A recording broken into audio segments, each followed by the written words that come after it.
Hello good people, we're going to be making Cantucci today.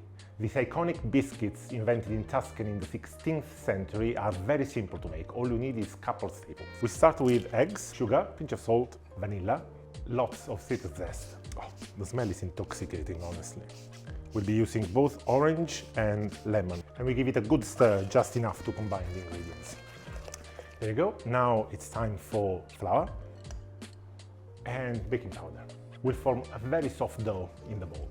And when it starts coming together, it's time to get your hands dirty. I've gone for almonds to keep the recipe as close as possible to the original, but you don't have to. You can pick your favorite. Pistachio nuts and hazelnuts work particularly well. Divide our dough into two halves, shaping each like a thick sausage, about 3 centimeters in diameter. Brilliant. And you're now ready to bake. Cantucci are the quintessential biscotti in that they are baked twice, as the word says. So we're going to be baking them first at 180. Then we'll take them out of the oven. So they've been cooling down for about 5 minutes. They are dry biscuits and they keep for a very long time. So if you keep them in a paper bag, you can keep them for up to a month. So they are perfect to give out as a thoughtful present.